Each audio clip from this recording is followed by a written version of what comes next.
How are things going in there, buddy? As well as they can. It's positivity and just like I said, just trying to stick to the script, man. Make every day count. Are you guys able to go and see the videos in the afternoon like you did the first day? Yesterday we didn't because they actually had the not the editing crew, but the executive producers of a PBS series called College Behind Bars. You should Oh, look into that. It was really cool, man. They show about the recidivism rate of prisoners in a state prison in New York. There's a program from a college called Bard University, and they're in there offering education to long-term prisoners. They've reduced the recidivism rate from the average of like 65 or 70% in New York. And the people who participate in this program, it's down to like 4% or 3% or something like that. So they're just showing how education has the power to reduce recidivism. yeah. What were they doing at the jail? They were just talking to us, answering questions because we watched the series, and they were just telling us about the experience. That was Um, executives at PBS or executives from the program? it was the producers of the actual series that work for PBS. So they came as a community service to just help the people understand? I believe so, yeah. And they came in person or they came over No, video? by Zoom chat. Oh, that's It great. was cool. They had one of the alumni in there answering questions, and he's now got a tech company out of Brooklyn, and just answering our questions. And So you it's asked interesting on that subject.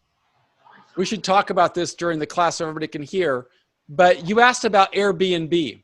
yeah, So I had a friend who is a venture capitalist in San Francisco, uh-huh. and his name is Chris Redlitz. And he went into San Quentin and became a mentor to guys in San Quentin. And he started teaching a course in San Quentin called The Last Mile. Have you heard of The Last Mile? I heard of Last Mile through Tulio on the video that we watched with Oh, you.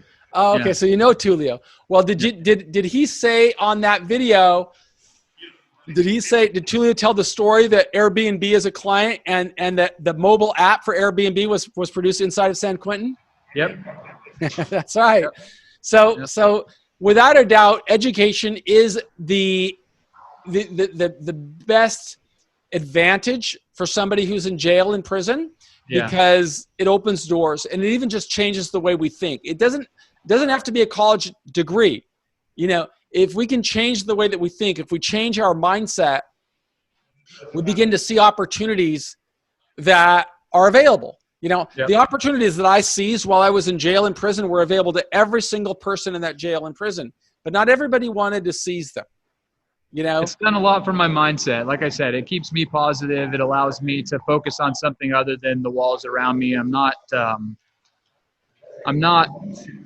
I'm using the time instead of kind of letting it. I'm making it count rather than counting it, I guess you could say. And that system is really one of the only effective ways that I found at getting through this.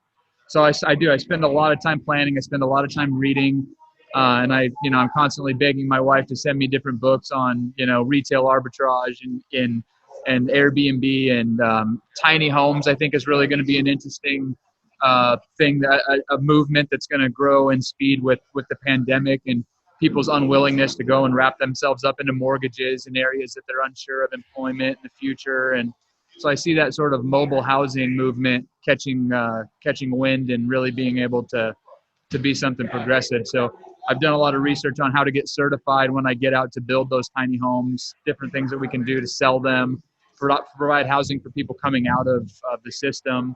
I think I had my wife kind of touch base on with you about the empowerment project that I've been working on since I've been in here, which is just I want to be able to reach out to community, members in different areas, particularly first here in Charlotte.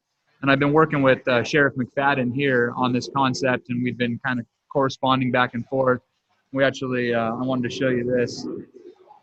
He's written me a bunch of different cards and stuff like that, but he actually, got to meet and. That's the sheriff. Yeah. That's awesome. I want to read. What is his name? Sheriff Gary McFadden.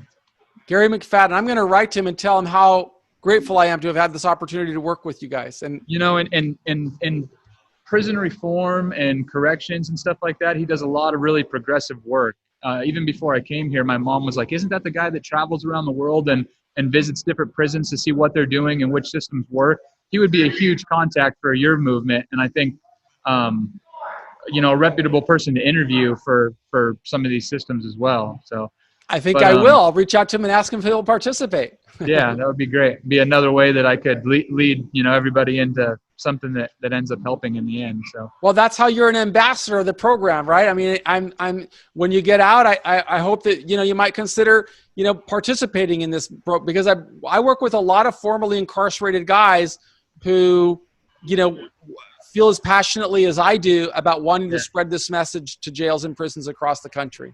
I told Dorian yesterday. Dorian came and talked with me for a while, and you know, we're talking about the program and how it's succeeding and how it's failing. And I said, you know, I know this is hard for you to believe, but I believe I care about this more than you do. You know, I said, it's a job for you. This is my life. This is like life or death. This is my future, the future of my family, my son.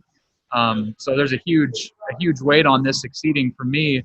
And anything that I can do to be a part of this, being progressive and introducing new verticals and new ways for people to, you know, to see it, you know, to gain exposure for this kind of stuff is a passion for me. And yeah, it's interesting. I've read a ton of books, but there was a story in Napoleon Hill.